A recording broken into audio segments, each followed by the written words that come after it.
ومن احسن قولا ممن دعا الى الله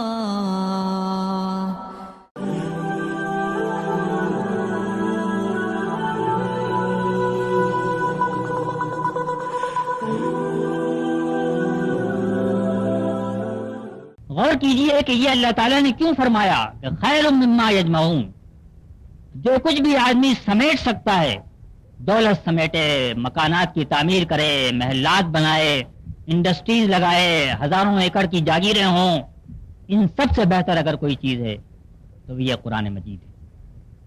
یہ قرآن مجید نے اس لیے کہا کہ قرآن مجید کے ذریعے جو نعمتیں آدمی کے حصے میں آنے والی ہیں وہ کبھی ختم نہیں ہوں گی، ان کو کوئی زوال نہیں ہے، ان کو کوئی فنا نہیں ہے، وہ کبھی چھننے والی نہیں ہے۔ یہ دنیا کے کارخانے، یہ بینک بیلنس، یہ دولت کے ڈھیر، یہ عالیشان محلات، یہ سرسبز باغات، یہ لمبے چوڑے کھیت، ان کا تعلق تو آپ سے بس اتنا ہے کہ یہ ہوا اندر جاتی ہے اور باہر آتی ہے، اور جس دن یہ اندر باہر جانا بند کر دے یہ سب آپ کے ہاتھ سے گئے۔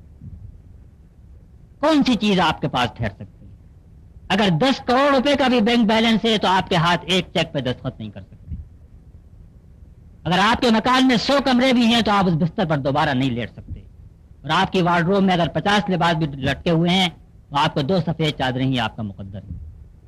یہ سب کچھ جو آدمی سمیٹتا ہے یہ تو اتنا عارضی ہے، اتنا فنا ہونے والا ہے، ختم ہونے والا ہے، لیکن قرآن مجید جو راستہ آپ کے لیے کھولتا ہے وہ تو ایک ابدی بادشاہت کا راستہ ہے۔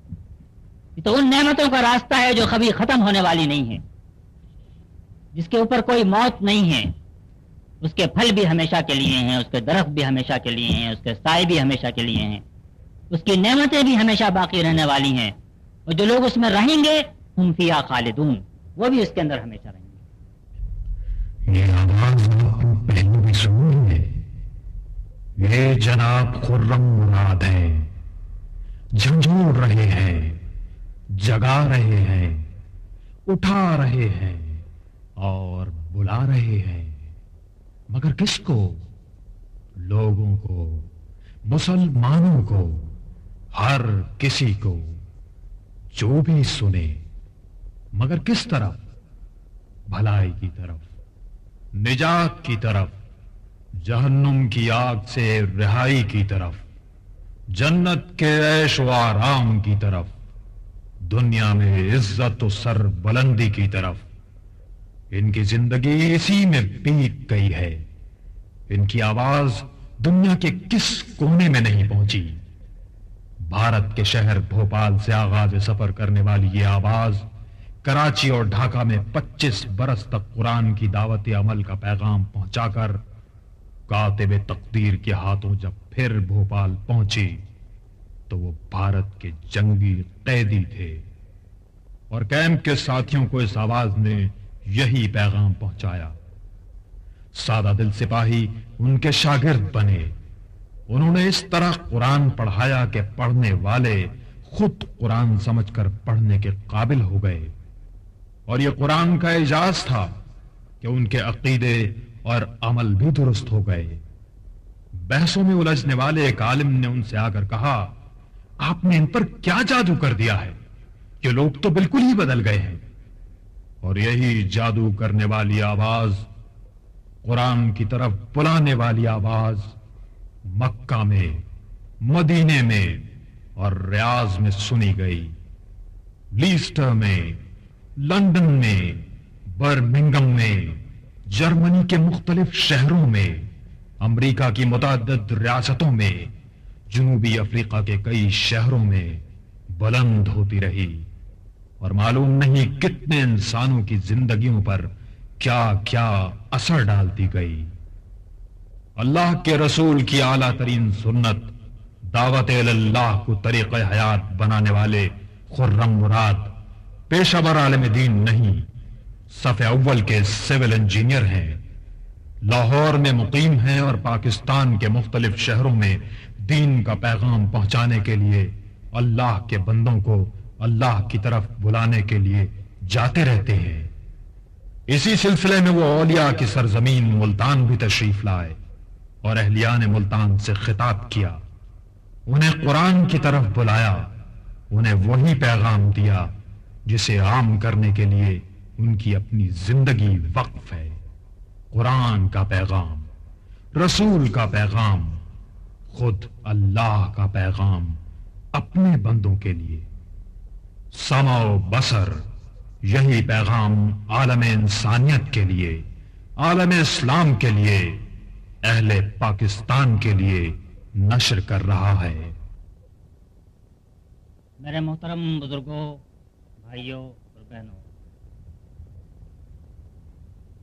آج کی مجلس ایک بابرکت مجلس ہے، اس لیے کہ یہ قرآن مجید کے واسطے سے، قرآن مجید کے نام سے، قرآن مجید کی تلاوت کے ساتھ ہو رہی ہے۔ اللہ کے نبی صلی اللہ علیہ وسلم نے ہم کو یہ بتایا ہے کہ جب اللہ کے بندے کہیں جمع ہوں اور اللہ کو یاد کریں تو اللہ تعالیٰ ان کو اس سے زیادہ بہتر مجلس میں یاد فرماتا ہے۔ اور یہ بھی خوشخبری دی ہے کہ جب اللہ کے بندے کہیں جمع ہو کے اس کا ذکر کریں، اور قرآن مجید سے زیادہ افضل ذکر کون سا ہو سکتا ہے کہ اس نے خود اپنے آپ کو ذکر حکیم اور ذکر مبین اور ذکر من ربک فرمایا ہے۔ تو اللہ کے فرشتے ان کے اوپر نازل ہوتے ہیں، سکینت ان کے اوپر اترتی ہے، رحمت ان کے اوپر ہر طرف سے چھا جاتی ہے، اور فرشتے آسمان تک اپنے پروں سے ان پر سایہ کر لیتے ہیں۔ ہم میں سے کس کو اس بات میں شک ہو سکتا ہے یا شبہ ہو سکتا ہے کہ اللہ کے رسول نے جو خبر ہم کو دی ہے صلی اللہ علیہ وسلم وہ برحق اور صحیح ہے؟ ہم یہی دعا کر سکتے ہیں کہ اللہ تعالی ہماری اس مجلس کو بھی اسی بشارت کا مستحق بنائے جو اللہ کے نبی صلی اللہ علیہ وسلم نے دی ہے۔ میرے بھائیوں اور دوستوں، عظمت اور بزرگی ساری کی ساری صرف اللہ تعالیٰ کے لیے یا اس کے کلام کے لیے۔ قرآن مجید اللہ کی وہ سب سے بڑی نعمت ہے جو اس نے اپنے بندوں کو عطا فرمائی، اور ہم اور آپ مسلمان بڑے خوش نصیب ہیں کہ اللہ نے یہ نعمت ہمارے سپرد فرمائی ہے۔ یہ وہ نعمت ہے کہ جس کی کوئی نظیر اور مثال دنیا کی کوئی دوسری نعمت نہیں ہو سکتی۔ اللہ تعالیٰ خود فرماتا ہے کہ اے لوگو، تمہارے پاس تمہارے رب کی طرف سے نصیحت آ گئی ہے، وہ نصیحت جو ان سارے امراض کے لیے شفا ہے جو تمہارے سینوں میں اور دلوں میں پائے جاتے ہیں۔ یہ راستہ بتاتی ہے اور رحمت کی راہیں کھولتی ہے ان کے لیے جو اس کتاب کو مان لیں، اس کو قبول کر لیں۔ پھر فرماتا ہے قل بفضل اللہ وبرحمتہ، یہ صرف اللہ کا فضل اور اس کی رحمت ہے کہ یہ نعمت تمہیں نصیب ہوئی۔ فبذالک فلیفرحوا، بس یہ وہ چیز ہے جس پر لوگوں کو چاہیے کہ خوشیاں منائے۔ ہوا خیر مما یجمعون، جتنی بھی چیزیں دنیا میں لوگ سمیٹتے ہیں، قرآن کی نعمت ان سب سے زیادہ بہتر اور سب سے زیادہ قیمتی۔ صدق اللہ العظیم۔ تو قرآن مجید سے زیادہ کوئی نعمت ایسی نہیں ہے جو خوشی اور مسرت اور جشن کے مستحق ہو، اور اسی لیے آپ غور کریں تو اللہ تعالیٰ نے ہماری خوشی کے سب سے بڑے دن کو قرآن مجید کے ساتھ وابستہ کر دیا ہے۔ رمضان کا پورا مہینہ قرآن مجید کی نعمت کی نظر ہے۔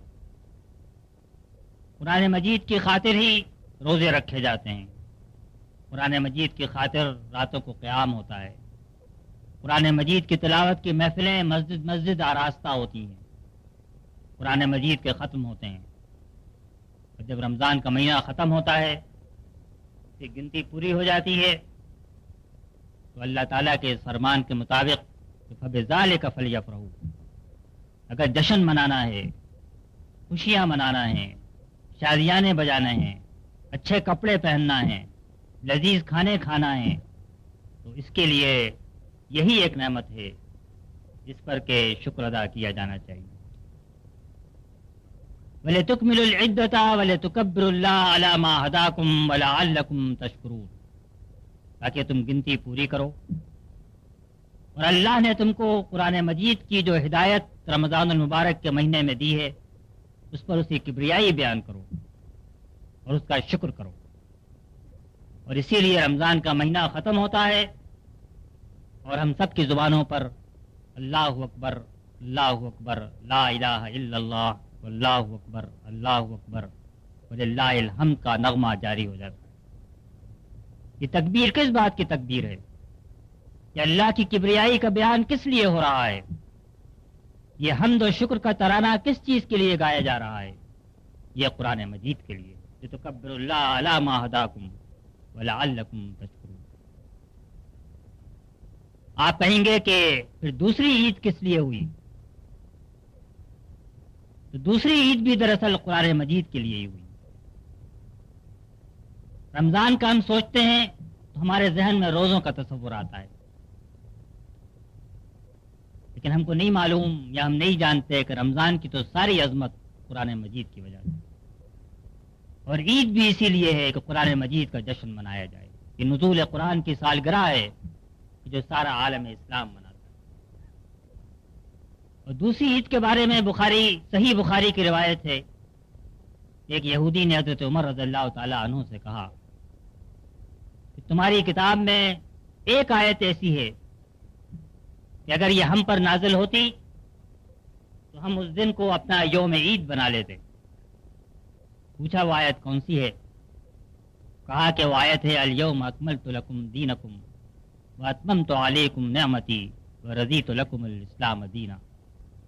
آج کے دن میں نے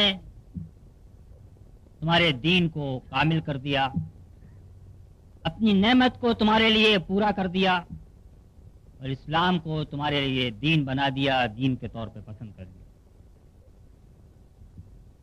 حضرت عمر رضی اللہ تعالیٰ عنہ فرماتے ہیں کہ مجھے یاد ہے کہ یہ آیت کب نازل ہوئی اور کہاں نازل ہوئی، اور نبی کریم صلی اللہ علیہ وسلم اس وقت کہاں موجود تھے۔ یہ عرفے کا دن تھا، عرفات کا میدان تھا، حج کا دن تھا، اور عید قربان سے ایک دن پہلے اللہ تعالیٰ نے اس آیت کو نازل فرمایا۔ تو آپ غور فرمائیں تو اگر پہلی عید نزول قرآن کے آغاز کی سالگرہ ہے تو دوسری عید اللہ تعالیٰ کی اس نعمت کے مکمل ہو جانے کی خوشی کا اظہار ہے۔ قومیں اپنے تہوار ان چیزوں پر شکر ادا کرنے کے لیے مناتی ہیں جن کے ساتھ ان کی زندگی کا پورا وجود و تشخص وابستہ ہوتا ہے۔ عیسائی سمجھتے ہیں کہ ان کی ملت کا وجود حضرت عیسیٰ علیہ السلام کے دم سے قائم ہے۔ وہ ان کی پیدائش کے دن کو ان کے عقیدے کے مطابق، ان کی سولی کے دن کو، ان کے دوبارہ اٹھنے کے دن کو وہ عید کے طور پہ مناتے ہیں۔ یہودی سمجھتے ہیں کہ وہ دن جس دن اللہ تعالیٰ نے ان کو فرعون کے جبر اور تسلط سے آزادی دلا کے اور دریائے نیل پار کرایا، وہ دن ان کے لیے عید کا دن ہے۔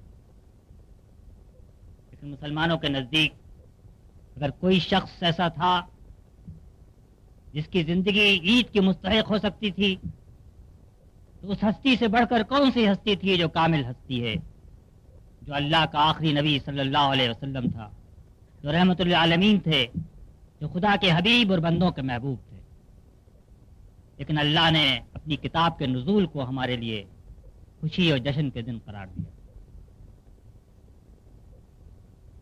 پھر کچھ قومیں عید اس وقت مناتی ہیں جب موسم سرما کی طویل تاریک راتیں گزرنے لگتی ہیں اور بہار کے گرم دن آنے لگتے ہیں، کوپلیں پھوٹتی ہیں، سبزہ نکلتا ہے، کہیں نوروز منایا جاتا ہے، کہیں بسنت منایا جاتا ہے، لیکن اللہ تعالیٰ نے ہمارے لیے اس گھڑی کو یوم جشن قرار دیا جب تاریکی کی، جہالت کی، اللہ کے علاوہ جھوٹے خداؤں کی غلامی کی تاریک رات چھٹ گئی اور اللہ کا نور طلوع ہوا اور انسان نے عدل اور مساوات اور امن اور آزادی کی نئی موسم بہار کی دنیا میں قدم رکھا۔ یہ اس بات کو ظاہر کرنے کے لیے بالکل کافی ہے کہ اس امت کو بنانے والے خالق کی نظر میں اس امت کی پوری زندگی جس چیز سے وابستہ ہے وہ اللہ کی کتاب ہے۔ اس کا تشخص، اس کا وجود، اس کی زندگی، اس کا عروج، اس کا زوال، اس کی بلندی، اس کی پستی، اس کی خوشحالی اور اس کی پسماندگی، یہ سب کا سب اسی کتاب کے ساتھ وابستہ ہے۔ اور یہ کوئی شاعری نہیں ہے، بلکہ مسلمانوں کی 1400 سال کی تاریخ اس بات پر گواہ ہے کہ یہی حقیقت ہے جو ان کی زندگی کی سب سے بڑی حقیقت ہے۔ جب انہوں نے اس کتاب کا دامن تھاما وہ دنیا میں معزز ہوئے، سربلند بھی ہوئے، خوشحال بھی ہوئے، اور جب انہوں نے اس کتاب کا دامن ہاتھ سے چھوڑا وہ دنیا میں ذلیل بھی ہوئے، مسکین بھی ہوئے، پسماندہ بھی ہوئے اور غریب بھی ہوئے۔ آپ دور اول کو لیں یا اس کے بعد آنے والے ادوار کو لیں، تاریخ اپنے آپ کو اسی طرح دہراتی رہی۔ اس لیے کہ اس کتاب کو چھوڑ کے اور کوئی وجہ نہیں تھی کہ اللہ تعالیٰ ایک نئی امت برپا کرتا، ایک نئی امت مبعوث کرتا۔ اللہ تعالیٰ کو اس بات سے کوئی دلچسپی نہیں تھی کہ دنیا کی حکومت عربوں کے ہاتھ میں آئے یا ترکوں کے ہاتھ میں آئے یا عباسیوں کے ہاتھ میں آئے یا عثمانیوں کے پاس جائے یا سلاجقہ آ کر حکومت کے تخت پر بیٹھیں یا مغل حکومت کریں۔ اس لیے کہ جب قرآن مجید آیا تو ان میں سے ہر کام ہو رہا تھا۔ اللہ تعالیٰ نے اگر کوئی امت مبعوث کی تو اس لیے کہ وہ اس کے پیغام اور اس کی ہدایت کی حامل بنے، اس کی امانت دار بنے، اس کا بوجھ اٹھائے اور خود بھی اس کے اوپر عمل کرے اور دنیا کے سامنے بھی اس کی گواہ بن کر کھڑی ہو۔ یہ بات بھی صاف اور ظاہر ہے کہ اس امت کی زندگی میں جب قرآن مجید کو یہ مرکزی حیثیت حاصل ہوئی تو یہ اس دن سے حاصل ہوئی جس دن غار حرا میں اللہ تعالیٰ نے اپنے نبی صلی اللہ علیہ وآلہ وسلم کو اس کتاب کا پہلا پیغام سپرد کیا۔ اس کے بعد تو پے در پہ یہ پیغام نازل ہوتے رہے، اور کون کہہ سکتا تھا کہ وہ پیغام جو صرف ایک شخص کی زبان سے جاری ہوا تھا اور جس پر لبیک کہنے والے مٹھی بھر لوگ تھے، وہ غلام تھے، وہ کمزور تھے، وہ غریب تھے، وہ عرب کے بڑے بڑے سردار نہیں تھے جنہوں نے اس پکار پر لبیک کہا تھا، وہ بہت پڑھے لکھے لوگ بھی نہیں تھے، ان کے پاس دولت کے ڈھیر بھی جمع نہیں تھے، سرداری کا کہ کلاہیں بھی ان کی سروں پر سجی ہوئی نہیں تھی، مٹھی بھر لوگ عرب میں جمع ہوئے، تو کون کہہ سکتا تھا کہ یہ مٹھی بھر لوگ، یہ غار حرا سے نکلنے والی ایک آواز چند سال میں دنیا کے ایک سرے سے دوسرے سرے تک گونجے گی، اور وہ لوگ جس کے ماننے والے ہیں وہ دنیا کے مالک کو لیڈر اور امام بن جائیں گے۔ اوائل مکہ کی زندگی کا واقعہ ہے کہ خباب بن عرت رضی اللہ تعالی عنہ ایک بےکس غریب مسلمان تھے، غلام بھی تھے۔ ان کا آقا ایمان لانے کے جرم میں ان کو باندھ کر آگ کے انگاروں پر لٹاتا تھا اور پیٹھ کی چربی سے پگھل کے وہ انگارے بجھ جایا کرتے تھے۔ اس حالت میں وہ فرماتے ہیں کہ میں نبی کریم صلی اللہ علیہ وسلم کی خدمت میں حاضر ہوں، میں نے کہا کہ یا رسول اللہ، مظالم کی حد ہو گئی، آپ ہمارے لیے دعا کیجیے۔ ان کا اپنا بیان ہے کہ نبی کریم صلی اللہ علیہ وسلم اپنی چادر سے ٹیک لگائے خانہ کعبہ کی دیوار سے لگے ہوئے بیٹھے تھے۔ یہ بات سن کر ایک حدیث میں الفاظ یہ ہیں کہ آپ کا چہرہ اس طرح سرخ ہو گیا جیسے کسی نے انار کے دانے آپ کے چہرے پر نچوڑ دیے، اور آپ اٹھ کر بیٹھ گئے اور آپ نے کہا کہ اے خباب، تم سے پہلے جن لوگوں کو یہ امانت دی گئی تھی ان کو ہر طریقے سے ستایا گیا، یہاں تک کہ لوہے کی کنگھیوں سے ان کی ہڈیوں پر سے گوشت نوچ لیا گیا، ان کو آگ کے گڑھوں میں پھینکا گیا، ان کے لیے گڑھے کھودے گئے اور آرے لا کر ان کو 2 ٹکڑے کر دیا گیا، لیکن وہ اپنے مقام پر ثابت قدم رہے، اور خدا کی قسم میرا کام مکمل ہو کے رہے گا، یہاں تک کہ ایک عورت عرب کے ایک سرے سے دوسرے سرے تک جائے گی اور کوئی اس کو آنکھ اٹھا کر دیکھنے والا نہیں۔ حاتم طائی کا نام آپ سب نے سنا ہوگا، یہ عرب کے مشہور قبیلہ تے کے سردار تھے اور اپنی فیاضی کے لیے مشہور تھے۔ ہمارے ہاں بھی لٹریچر میں، کہانیوں میں ان کا نام پکارا جاتا ہے۔ عیسائی تھے، ان کے لڑکے تھے عدی بن حاتم، جو کہتے ہیں کہ مجھے سب سے زیادہ اگر کوئی چیز ناپسند تھی تو محمد رسول اللہ صلی اللہ علیہ وسلم کی ذات اور آپ کی دعوت،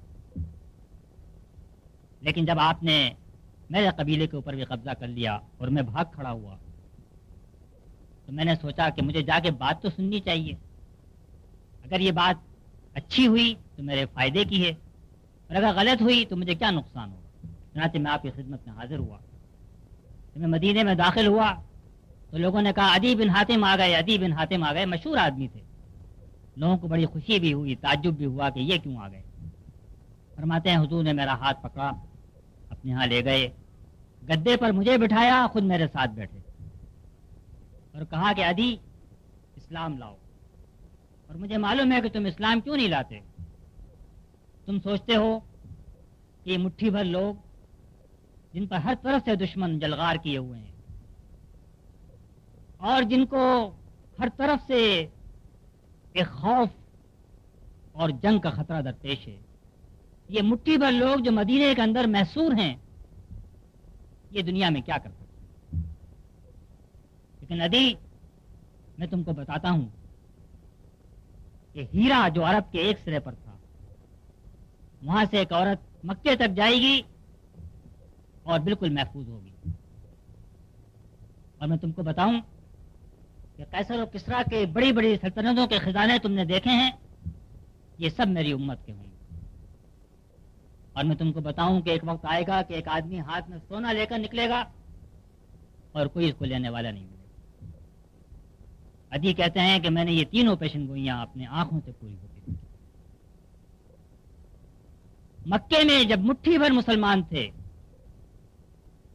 اور وہ مارے پیٹے جا رہے تھے، ریت پر لٹائے جاتے تھے، پتھر ان کو مارے جاتے تھے، اس وقت جو کلمہ لوگوں کی زبان پر تھا وہ یہ تھا کہ لوگوں لا الہ الا اللہ کہو تو عرب اور عجم سب تمہاری قدموں پر ہوں گے۔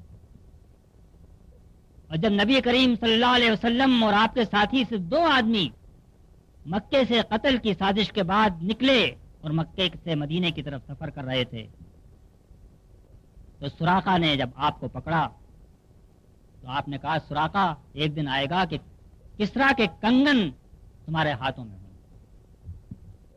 اگر آپ تاریخ کے مادی پیمانوں سے ناپیں تو یہ پاگل پن اور جنون کی باتیں تھیں۔ مکے میں بیٹھ کر مٹھی بھر آدمی اس بات کا دعویٰ کریں کہ قیصر و کسریٰ کی حکومتیں ان کے پاؤں تلے ہوں گی، یہ بالکل ایسا ہے جیسے آپ یہاں بیٹھ کر یہ کہیں کہ وہ دن آنے والا ہے جب امریکہ اور روس اور برطانیہ سب ہمارے قدموں کے نیچے ہوں۔ اگر میں یہاں پر کہوں تو آپ کہیں یہ پاگل مجنون کی بات ہے کہ جو وہ کر رہا ہے، لیکن مسلمانوں کو اس بات کا یقین تھا اور نبی کریم صلی اللہ علیہ وسلم کی کوئی بات غلط ہو نہیں سکتی تھی کہ قرآن مجید نے اس بات کا وعدہ کیا ہے وہ پورا ہو کر رہے۔ تو ہرا کے میدان، ہرا کے غار میں جو پیغام نازل ہوا اس نے لوگوں کو اس بات کا یقین دلا دیا کہ یہ گھڑی تو آنے والی ہے۔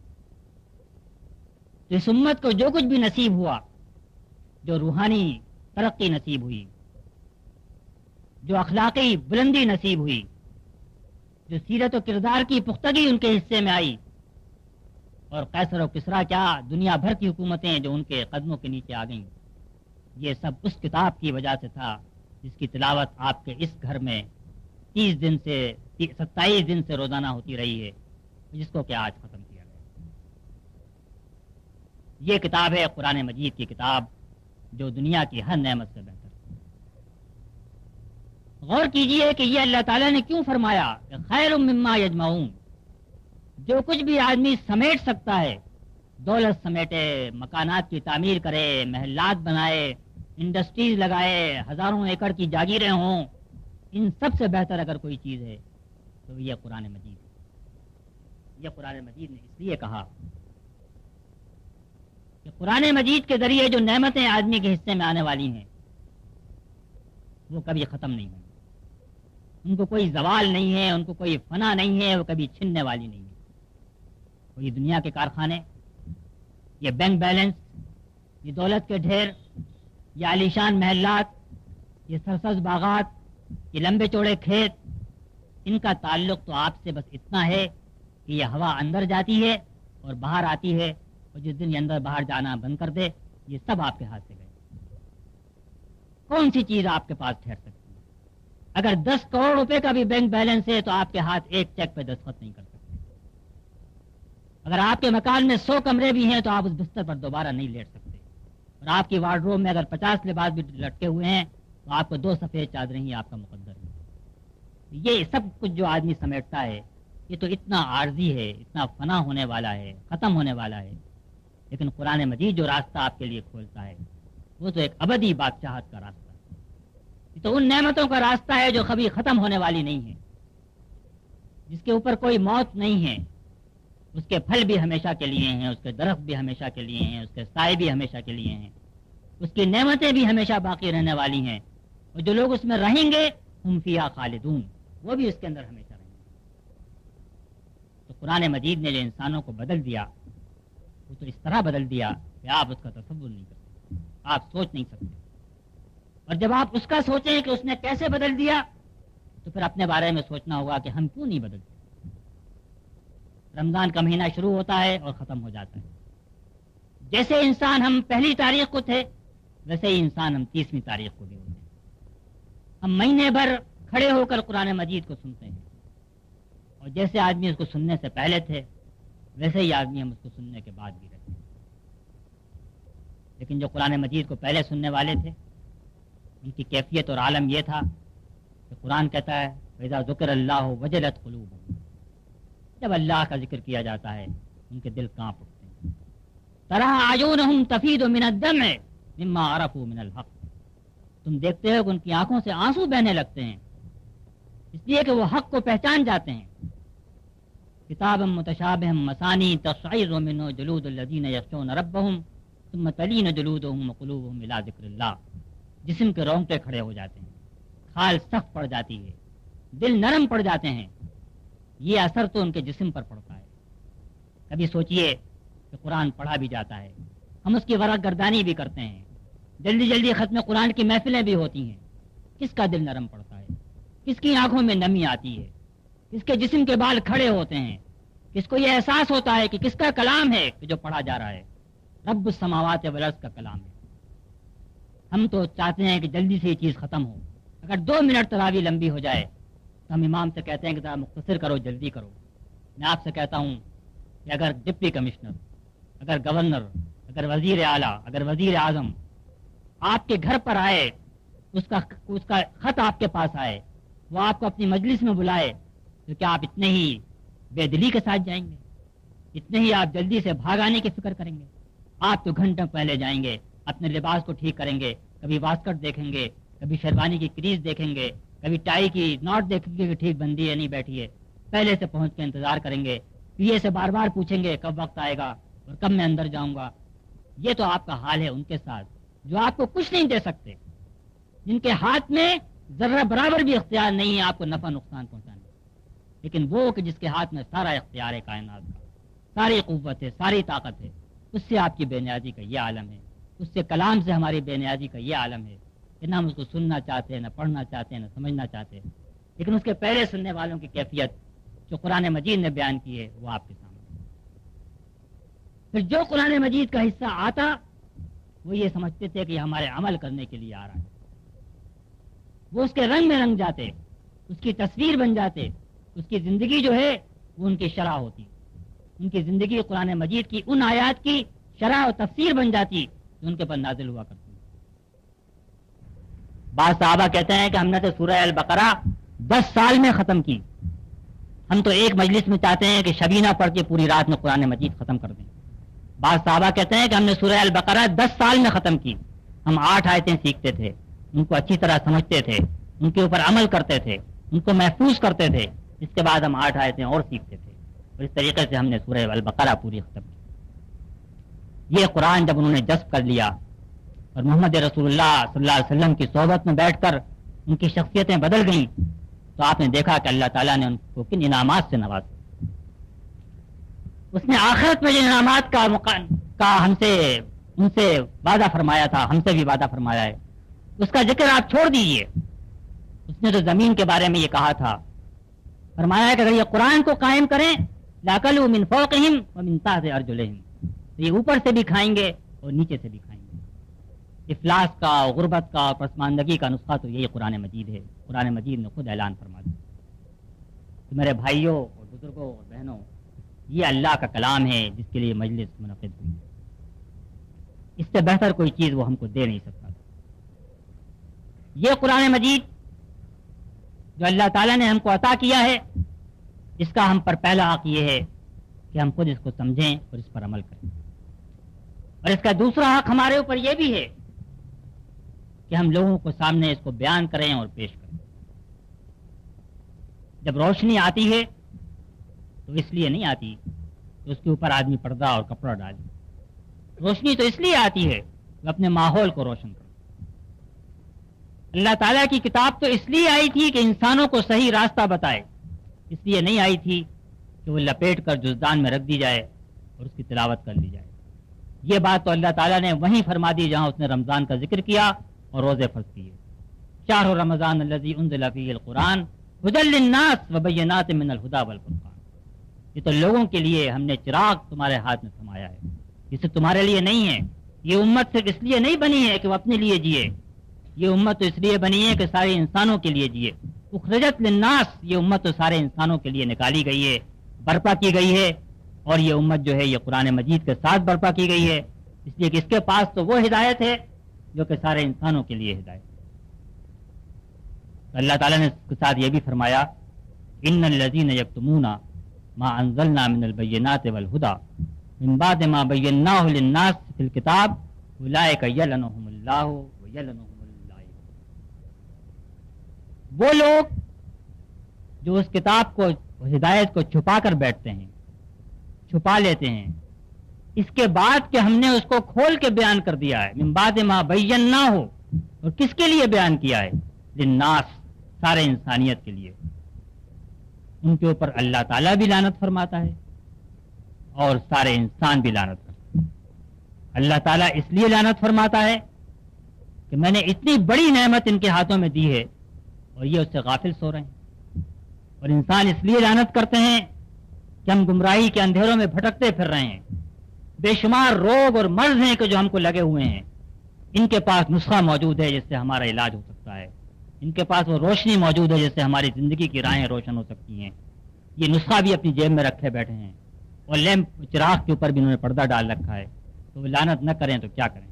پھر فرماتا ہے للذین تابوا واصلحوا وبینوا, جو توبہ کریں, اپنی اصلاح کریں, تو کتاب کو کھول کے بیان کریں, اولئک اتوب علیہم وانا التواب الرحیم, ان پر میں متوجہ ہوتا ہوں, ان کی توبہ قبول کرتا ہوں. ان الذین کفروا وماتوا وهم کفار, لیکن جنہوں نے قرآن کی یہ ناشکری کی اور اس کا انکار کیا, اس کو نہیں مانا, اولئک علیہم لعنت اللہ والملائکۃ والناس اجمعین. اب ذرا اللہ تعالیٰ کا آپ انداز بیان دیکھیے, اس کی شدت دیکھیے, اس میں دھمکی اور غضب کی جھلک دیکھیے.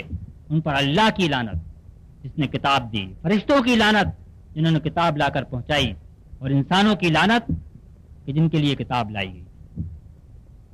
تو یہ کتاب جہاں نعمت ہے وہاں پر ایک امانت بھی ہے, اور یہ نعمت اور امانت اللہ تعالیٰ نے ہمارے سپرد فرمائی. اور ہم کو دیکھنا یہ ہے کہ ہم اس نعمت کا حق بھی کیا ادا کر رہے ہیں اور اس امانت کا حق ہم کیا ادا کر رہے ہیں. یہ کتاب جو اللہ تعالیٰ نے ہم کو عنایت فرمائی ہے, یہ کتاب جس نے کہ ہم سے پہلے آنے والوں کی زندگیاں بدل دی, آپ سوچیں کس طرح بدل دیں اور آج ہم کو اس کے ساتھ کیا معاملہ کرنا چاہیے. یہ کتاب نازل ہوئی تو کتاب کو سننے والوں کو اس بات کا یقین کامل تھا. یہ زبان سے کہے ہوئے الفاظ نہیں تھے بلکہ ان کو یقین کامل تھا کہ اس کا ایک ایک لفظ اللہ کی طرف سے.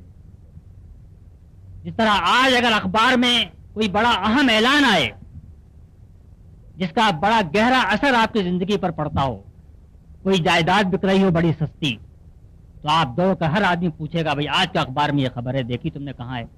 کوئی نیا قانون آ جائے تو آپ بے چین مضطرب ہو کر جائیں گے بھائی نیا قانون کیا آج آیا ہے حکومت کی طرف سے. ان لوگوں کے لیے تو حکومت ایک ہی تھی، لہو ملک السماوات والارض، آسمان و زمین کی حکومت اسی کے لیے ہے اور کسی کے لیے نہیں. اس کی طرف سے جو اعلان آتا تھا وہ ان کی سر آنکھوں پر ہوتا تھا. اگر یہ کہا جاتا تھا کہ اگر ایک حبہ بھی اللہ کی راہ میں دو گے تو 700 گنا تو یقینی ہے اس سے زیادہ ہم دیں گے، تو ان کو اس بات پر یقین ہوتا تھا. اس کے بعد ان کی جیب بند نہیں رہتی تھی. لوگ اپنے ہزاروں لا کر لٹا دیا کرتے تھے، اپنے قیمتی باغ لا کر اللہ کی راہ میں دے دیا کرتے تھے، مزدوری کرتے تھے اور پیسے لا کر قدموں پہ رکھ دیتے. اگر ان کو اس بات کی خوشخبری دی جاتی تھی کہ اللہ کی راہ میں گردن کٹا دو گے جنت میں سیدھے جاؤ گے، تو لوگ اپنے ہاتھوں سے کھجور پھینک دیتے تھے کہ اب اتنا انتظار بھی کیوں کریں. غزوہ احد یا غزوہ بدر کا واقعہ ہے کہ حضور نے کھڑے ہو کر کہا سارعوا الی مغفرۃ من ربکم وجنۃ عرضھا السماوات والارض، دوڑو اس جنت کی طرف اور مغفرت کی طرف، اس جنت کی طرف جس کی وسعت میں زمین و آسمان سما جائیں. ایک نوجوان لڑکا کھڑا ہوا تھا، اس نے کہا حضور کیا میں بھی جنت میں جا سکتا ہوں؟ آپ نے کہا کیوں نہیں، راستہ کھلا ہوا ہے. آج کوئی جنت کے راستے ہمارے لیے 1000 کھول دے، ہمارے قدم اس راہ پہ نہیں اٹھتے. لیکن وہاں تو یقین تھا، ایمان تھا. ان کے ہاتھ میں کھجوریں تھیں. کہنے لگے اتنی دیر کون انتظار کرے کہ کھجوریں ختم ہوں. اتنا یقین تھا حضور کے وعدے پر، قرآن کی دعوت پر. کھجوریں ہاتھ سے پھینک دی، تلوار نکالی، لڑے، شہید ہو گئے. ہم تو کتنے لوگ ہیں کہ کتنی کھجوریں ہاتھ میں لیے انتظار کر رہے ہیں. ذرا یہ کام ہو جائے تو پھر ہم نیک بن جائیں گے، ذرا یہ بیوی بچوں کا مسئلہ سلجھ جائے تو پھر ہم اللہ کے دین کا کام کریں گے. کتنی کھجوریں لیے ہم انتظار کرتے ہیں، برسوں انتظار کرتے ہیں، اور جنت کا راستہ ہمارے سامنے کھلا رہتا ہے، ہم اس پر نہیں چلتے. تو قرآن مجید نے تو اتر کے ان کے دلوں میں اس ایمان کو اتار دیا تھا. اسی لیے ان کے دل کانپ اٹھتے تھے، لرز اٹھتے تھے، کپ کپا جاتے تھے، کھالیں نرم پڑتی تھیں، آنکھوں سے آنسو بہتے تھے کہ یہ تو ایک وہ چیز تھی جو زندہ حقیقت تھی ان کی زندگی کے اندر. قرآن مجید کوئی آبا و اجداد کی کتاب نہیں تھی، یہ کوئی ورثہ نہیں تھا جو ماں باپ سے منتقل ہوا ہو. وہ تو اپنی آنکھوں سے اس کو اترتا دیکھ رہے تھے. ان کو معلوم تھا کہ یہ اللہ کی طرف سے ہے، رب سماوات والارض کی طرف سے ہے. اس کے ایک ایک لفظ پر ان کو یقین تھا.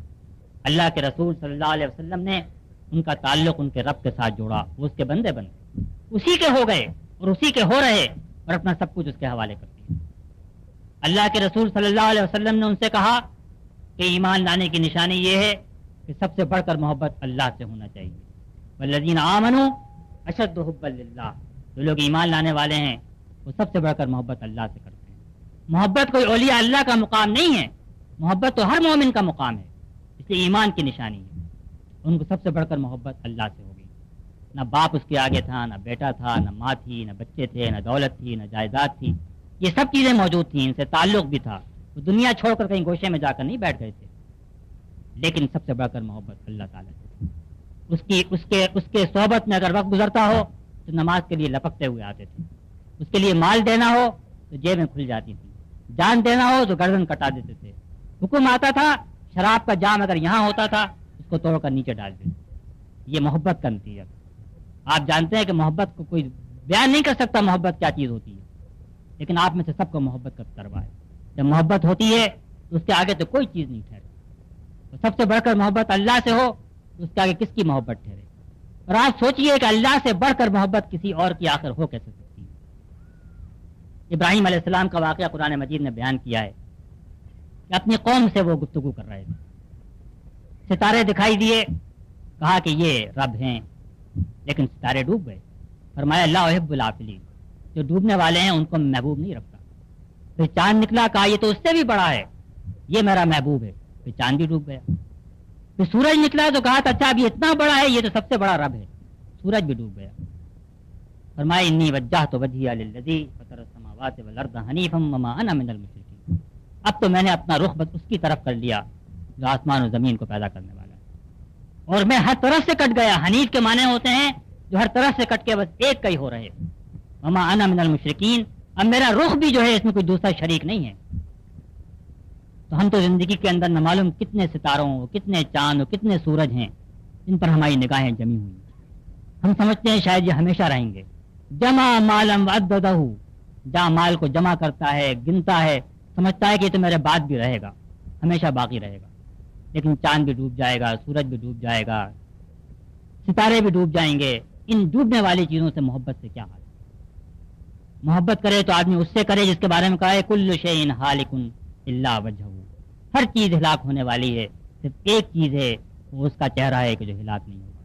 کل من علیہا فان ویبقى وجہ ربک ذو الجلال والاکرام، ہر چیز فنا ہونے والی ہے، صرف ایک چیز ہے تمہارے رب کا چہرہ اکرام و جلال والا کہ جو باقی رہے گا۔ تو پھر محبت آدمی کرے تو ان چیزوں سے کیوں کرے جو آج ہیں وہ کل نہیں رہیں گی؟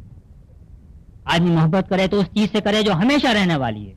والذین آمنوا اشد حبا للہ، پھر ان کو جنت کا طلبگار بنا دیا اور دوزخ سے ڈرنے والا بنا دیا۔ جنت کے تو ایسے طلبگار ہو گئے وہ جنت ان کی نگاہوں کے سامنے رہتی تھی۔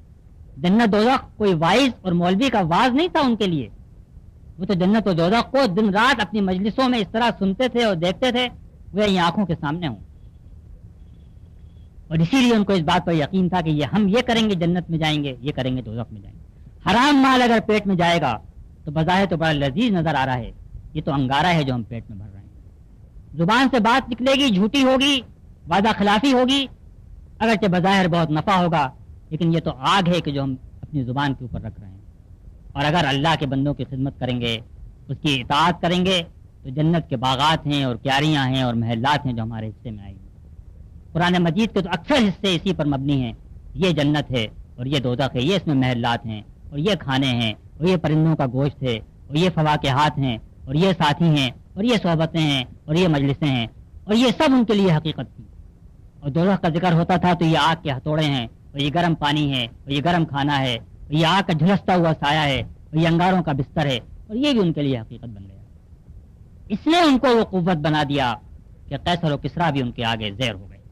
اس نے ان کو وہ قوت بنا دیا کہ ایک مستشرق کے الفاظ میں وہ مکے کا یتیم بچہ جس کو پوچھنے والا کوئی نہیں تھا، 80 سال کے بعد اسپین سے لے کر چین تک وادیوں میں، صحراؤں میں، جنگلوں میں، شہروں میں اس کا نام پکارا جانے لگا۔ یہ کن لوگوں نے کیا؟ یہ ان لوگوں نے کیا جن کو اپنے رسول کے اوپر پورا یقین اور ایمان تھا، جن کو اللہ کی کتاب پر ایمان تھا۔ اس کتاب نے تو اس طرح ان کو بدل کے رکھ دیا، اور جب وہ بدل گئے تو ان کے ساتھ اللہ تعالیٰ کے سارے وعدے پورے ہوئے، اور جب ہم نے اس کتاب کو چھوڑ دیا تو پھر اس کے ہمارے وعدے ہمارے ساتھ بھی پورے ہوئے۔ کبھی ہم پر منگول مسلط کیے گئے، کبھی ہم پر یورپین مسلط کیے گئے، ہماری عزت، ہماری دولت، ہمارے وہ نوادر، ہمارے خزانے سب غیروں کے پاس چلے گئے۔ یہ سب کس لیے ہوا؟ اس لیے نہیں ہوا کہ ہم کمزور تھے، اس لیے نہیں ہوا کہ ہمارے پاس اسلحہ کم تھا۔ آپ کے پاس اسرائیلی عرب جنگ جو ہوئی تھی 67 میں 6 دن کی، آپ سب جانتے ہیں کہ عربوں کے پاس فوج کئی گنا زیادہ تھی، عربوں کے پاس ٹینک اسرائیل سے کئی گنا زیادہ تھے، ہوائی جہاز بھی کئی گنا زیادہ تھے، ہوائی جہاز میدان پہ کھڑے کھڑے تباہ ہو گئے، میزائل کی بیس جنرل نے خود اسرائیل کے حوالے کر دی، اور لاکھوں کے فوج کئی گنا زیادہ مسلمانوں کی تعداد مٹھی بھر یہودیوں سے شکست کھا گئی۔ لوگ کہتے ہیں، بعض لوگوں نے مجھ سے پوچھا 67 میں کہ اللہ تعالیٰ نے تو قرآن مجید میں لکھا ہے کہ بنی اسرائیل پر ہمیشہ کے لیے ذلت اور مسکنت مسلط کر دی گئی، تو یہودی کیسے فاتح ہو گئے؟ میں نے کہا آپ نے غور نہیں کیا، اللہ تعالیٰ کا رشتہ نہ بنی اسرائیل سے ہے نہ اس کا رشتہ ہمارے ساتھ، اس کا رشتہ تو ایمان اور عمل صالح کے ساتھ۔ جب اس نے یہودیوں کو معزول کر دیا اور امت محمدیہ کو لا کر اس مقام پہ کھڑا کر دیا کہ وہ اللہ کی کتاب، اس کی دعوت اور اس کی توحید کی دعوت کی امین اور لمبردار ہو، اور جب ہم نے اس سے بے وفائی کی تو جس طرح ہوتا ہے نا کہ جب آدمی کا کوئی اپنا ملازم اس سے بے وفائی کرے تو محلے کے چمار کو کھڑا کر کے اس کو جوتے باندھے جاتے ہیں۔ اس لیے یہودیوں کے ذریعے ہم کو جوتے پڑھوائے گئے ہیں کہ دیکھو یہ تمہارا مقام تھا اور آج تم اتنے ذلیل ہو۔ کس لیے؟ اس لیے قرآن مجید نے جو نعمت ہمارے حوالے کی ہے، قرآن مجید نے ہم کو جو امانت دی ہے، ہم اس کا حق ادا نہیں کر رہے ہیں۔ میرے بھائیوں اور دوستوں اور میری بہنوں، یہ اللہ کی کتاب ہمارے پاس موجود ہے۔ اس کتاب کے اندر ہمارے بلندی کے سارے خزانے اسی کے اندر ہیں، ساری کنجیاں اس کے پاس ہیں، سارے دروازے اس کے اندر ہیں، اس کے باہر کوئی دروازہ نہیں، اس کے علاوہ کہیں کوئی کنجی نہیں ہے، اس کے علاوہ کوئی نسخہ نہیں ہے۔ ہم روز صبح اخبار پڑھتے ہیں اور روتے ہیں اور اپنی قوم کی حالت پہ مرثیہ پڑھتے ہیں، لیکن میں آپ سے کہتا ہوں کہ صرف ایک ہی نسخہ ہے جو قوم کے امراض کا علاج ہے۔ اس نے خود اعلان کیا ہے کہ شفاء لما فی الصدور۔ ہمارے امراض کی جڑ کیا ہے؟ ہمارے امراض کی جڑ تو ہمارے دلوں میں ہے۔ قرآن مجید میں کہا فی قلوبہم مرض، مرض کی جڑ تو دلوں کے اندر ہوا کرتی ہے۔ فإنہا لا تعمى الابصار ولكن تعمى القلوب التي في الصدور۔ آنکھیں اندھی نہیں ہوتی۔ آج سیاستداں ہوں یا بیوروکریٹ ہوں یا تاجر ہوں یا بھائی کا خون بہانے والے ہوں، سب خوب جانتے ہیں کیا برا ہے کیا اچھا ہے۔ کسی کے علم میں کمی نہیں ہے، کسی کی آنکھیں اندھی نہیں ہیں، سب کو دکھائی دے رہا ہے کہ برے کام ہیں، تو پھر بھی کرتے ہیں۔ فإنہا لا تعمى الابصار ولكن تعمى القلوب التي في الصدور، اس لیے کہ دل اندھے ہو گئے ہیں جو کہ دلوں کے اندر۔ اور جب یہ کیفیت ہو جائے تو پھر علاج تو اسی کے پاس ہے جو شفاء لما فی الصدور ہے۔ نبی کریم صلی اللہ علیہ وسلم کی حدیث ہے کہ آدمی کے جسم میں ایک گوشت کا لوتھڑا ہے، اذا صلحت صلح الجسد كله واذا فسدت فسد الجسد كله۔ وہ سدھر جائے تو سارا جسم سدھر جاتا ہے، وہ بگڑ جائے تو سارا جسم جو ہے وہ بگڑ جاتا ہے۔ الا وهي القلب، سن لو جان لو کہ یہ دل ہے، تمہاری شخصیت کا مرکز ہے، جہاں لالچ اور حرص اور محبت اور نفرت اور ہر چیز، جہاں آدمی کی جذبات اور محرکات سب جہاں پر جمع ہیں، یہ وہ جگہ ہے۔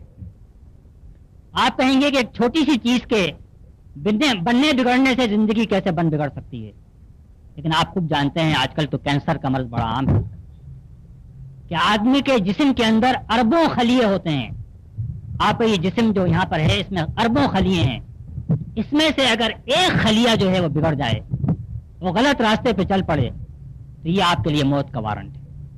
یہ کینسر کا علاج ہے، اس کے بعد کوئی آپ کو بچا نہیں سکتا۔ ہم تو خوب جانتے ہیں کہ بیماری کی جڑ جو ہے وہ تو ایک خلیے سے بھی شروع ہو سکتی ہے۔ تو یہ دل جو ہے یہی سب سے بڑی نعمت ہے، اس میں قرآن کی محبت، اللہ کی محبت، اس کے رسول کی محبت، قرآن نے کیا کہا ہے اس کو سمجھنے کا شوق، اس کی تڑپ، اس کے لیے اضطراب، اس کے لیے بے چینی، یہ سب سے پہلی چیز ہے۔ میں آپ سے کہوں گا کہ تقریریں تو بہت ہوتی ہیں، آپ بھی سنتے ہیں، میں بھی سنتا ہوں، کرتا بھی ہوں۔ اچھی تقریر ہوتی ہے، ہم واہ واہ کرتے اٹھ کے چلے بھی جاتے ہیں، اس سے کوئی فائدہ نہیں۔ تقریریں سننے، تقریریں کرنے سے نہ آپ کی حالت بہتر ہوگی اور نہ میری حالت بہتر ہوگی۔ کچھ آپ کرنے کا ارادہ کر لیں گے تو ہماری حالت بھی بہتر ہوگی، قوم کی حالت بھی بہتر ہوگی۔ اگر آج آپ اس بات کا ارادہ کر لیں کہ آپ کو اللہ کی کتاب کو سمجھنا ہے کہ اس میں کیا لکھا ہوا ہے، یہ کوئی مشکل کام نہیں۔ اب قرآن مجید کے حضرت شاہ ولی اللہ تعالیٰ ان کی قبر کو نور سے، رحمت سے بھر دے، ان کی اولاد کی وجہ سے آج اردو زبان کے اندر بے شمار قرآن کے ترجمے بڑے مستند صحیح موجود ہیں۔ کوئی ترجمہ آپ لے لیں اور یہ آپ ارادہ کر لیں کہ آپ 24 گھنٹے کا دن ہوتا ہے، آپ کاروبار میں لگاتے ہیں، بیوی بچوں کے ساتھ لگاتے ہیں، آپ اس میں سے 5 منٹ روزانہ اس بات کے لیے لگائیں گے کہ آپ 3 آیتیں ترجمے سے پڑھ لیں، یا پڑھنا نہ جانتے ہوں کسی سے سن لیں۔ 4-5 سال میں پورا قرآن مجید آپ کا ختم ہو جائے گا۔ کوئی مشکل بات نہیں ہے۔ آج بہت مشکل لگتا ہے کہ پورا قرآن کیسے ہم پڑھیں گے۔ 5 منٹ روز صرف 3 آیتیں پڑھیں، زیادہ نہ پڑھیں، اور یہ اس طرح پڑھیں آپ کہ اللہ تعالیٰ مجھ سے یہ بات چیت کر رہا ہے، بس یہ آپ اس میں ڈوب کے پڑھیں۔ امام غزالی رحمۃ اللہ علیہ ایک بزرگ کا واقعہ احیاء العلوم میں نقل کرتے ہیں، وہ کہتے ہیں پہلے میں قرآن مجید اس طرح پڑھتا تھا گویا کہ میں خود پڑھ رہا ہوں، مجھے کوئی مزہ نہیں آتا۔ پھر میں نے اس طرح پڑھنا شروع کیا جیسے میں نبی کریم صلی اللہ علیہ وسلم سے سن رہا ہوں، تو میرا لطف جو ہے وہ دگنا ہو گیا۔ پھر میں نے اس طرح پڑھا جیسے کہ جبریل علیہ السلام خود مجھ سے مخاطب ہیں، یہ کلام مجھے سنا رہے ہیں، پھر تو کیا کہنے مزے کے۔ اور پھر آخر میں تو میں نے یہ سمجھا کہ اللہ تعالیٰ خود مجھ سے کلام فرما رہا ہے، تو پھر مجھے قرآن مجید کا اصل مزہ آیا۔ اللہ تعالیٰ آپ سے کلام فرما رہا ہے کتاب میں، اس نے آپ کے لیے اتاری ہے، وہ بار بار آپ سے کہہ رہا ہے کہ میں نے تمہارے لیے کتاب اتاری، وہ تو آپ سے کلام کر رہا ہے۔ آپ اس سے کلام کے ساتھ 10 منٹ روزانہ صرف کر دیں، اس کی صحبت میں لپک کے جائیں اور اس کے ساتھ آپ 10 منٹ گزار دیں۔ اس بات کا آپ ارادہ کر لیں کہ آپ 3 آیتیں روز پڑھیں گے اور اس کے مطابق اپنی زندگی بنانے کی کوشش کریں گے۔ یہ 5-6 سال میں آپ کا ایک بڑا کام ہو جائے گا۔ قرآن مجید کا مفہوم ترجمہ بھی اس قوم کے ہر آدمی تک پہنچ جائے تو کوئی وجہ نہیں ہے کہ اس کی حالت نہ بدلے۔ دوسری بات میں آپ سے یہ کہوں گا کہ عملاً کہ آپ اپنے وقت میں سے 5 منٹ رات میں، صبح میں اس کام کے لیے نکال لیں کہ آپ بیٹھ کر یہ سوچیں کہ میں نے آج کون سا ایسا کام کیا جو کہ میرے اللہ کو ناخوش کرنا۔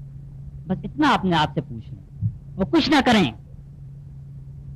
اس سوال کا جواب خود آپ کے اوپر دل کے اوپر اتنا نشتر لگائے گا, کانٹا چبھوئے گا کہ آپ کی حالت بہتر ہوتی چلے گی. میں آپ سے یہ نہیں کہہ رہا کہ آپ اس کے آگے کوئی اصلاح بھی کریں, بالکل آپ اصلاح نہ کریں, لیکن روز آپ اپنے آپ سے بیٹھ کے پوچھیں کہ میں نے آج وہ کون سے کام کیے جو میرے اللہ کو ناخوش کرنے والے ہیں اور جو مجھے آخرت میں جہنم میں لے گئے. یہ تو آپ کی اصلاح کا پروگرام ہوا, لیکن آپ کی اصلاح سے بات نہیں بنے گی. جیسا میں نے آپ سے کہا کہ اللہ تعالیٰ نے یہ کتاب آپ کے سپرد اس لیے کی ہے کہ آپ اس کتاب کو دوسروں تک پہنچائیں, اس کو لے کر کھڑے ہوں, اس کے لیے اپنا وقت لگائیں. یہ کتاب جو ہے اس کے مطابق زندگی بسر ہو. تو یہ اللہ کی کتاب کا آپ کے اوپر حق ہے, اور نبی کریم صلی اللہ علیہ وسلم کی پوری زندگی اسی حق کو اتارتے ہوئے گزری ہے. ہم سب جانتے ہیں, ہم سنت کی بھی تعریف جانتے ہیں, فرض کی بھی تعریف جانتے ہیں. سنت کی تعریف کیا ہے, حدیث کی تعریف کیا ہے؟ حدیث کی تعریف یہ ہے جو ہمارے محدثین کرتے ہیں, وہ کام جو اللہ کے رسول صلی اللہ علیہ وسلم نے کیا, یا وہ کام بات جو آپ نے کہی, یا وہ بات یا کام جو آپ کے سامنے کیا اور کہا گیا اور آپ نے اس کو اچھا کہا یا آپ خاموش رہے. یہ حدیث کی ٹیکنیکل تعریف ہے جو محدثین کرتے ہیں. اسی سے سنت آتی ہے کہ ہمارا لباس ایسا ہو, ہمارے چہرے پر داڑھی ہو, اور ہم کہتے ہیں یہ سنت ہے اور یہ سنت ہے اور یہ سنت ہے, رسول اللہ نے ایسا کیا. میں آپ سے پوچھتا ہوں کہ آپ کبھی غور کیجئے کہ غار ہرا سے لے کر اس وقت جب کہ حضور نے اپنی جان جان آفرین کے سپرد کی, اس وقت تک آپ کا دن رات کس کام میں صرف ہوتا؟ سب سے بڑی سنت کیا تھی؟ اللہ کے بندوں کو اللہ کے دین کی دعوت پہنچانا. اس کے علاوہ آپ صبح شام رات دن مکے کی گلیوں میں, طائف کی وادی میں, مدینے کے اندر اپنے حجرے میں بیٹھ کر, مسجد نبوی میں بیٹھ کر, فوجیں لے جا کر قبیلوں کے اندر آپ کیا کام کر رہے ہیں؟ اللہ کے دین کی دعوت پہنچانا, اس کے لیے جہاد کرنا. اس کے بغیر قرآن کا کام مکمل نہیں ہے. یہ قرآن کا پیغام ہے. آج یہ مجلس قرآن مجید کی جو تھی, اس میں کہ ہم سب جمع ہوئے, قرآن مجید ختم ہوا, اس مجلس سے اگر ہم کچھ یہ لے کر لوٹ کے جائیں, کچھ عزم ہو, کچھ ارادہ ہو, کچھ صحیح ہو کہ ہم کچھ بنیں گے, کچھ کریں گے. آج کا رمضان جو جیسا گزرا ہے, آئندہ رمضان اس سے بہتر ہوگا. ہم اس سے بہتر اللہ کے بندے ہوں گے, اس سے بہتر اس کی اطاعت کرنے والے ہوں گے, قرآن مجید کا حق ادا کرنے والے. تو میں آپ کو اس بات کی گارنٹی دے سکتا ہوں, ضمانت دے سکتا ہوں کہ اگر آپ نے یقین اور ایمان کے ساتھ قرآن مجید کے ساتھ معاملہ کیا تو آپ کی قوم کے بھی, پوری ملت کے بھی سارے مسائل جو ہیں وہ بالکل اس طرح حل ہو جائیں گے جیسے کبھی موجود نہیں تھے. اور ورنہ یہ مسائل آپ کے سر پر رہیں گے, زندگی ایک عذاب رہے گی, اسی عذاب میں ہم زندگی بسر کرتے رہیں گے. اللہ تعالیٰ مجھے آپ کو سب کو اس سے بچائے. وآخر دعوانا الحمدللہ رب العالمین.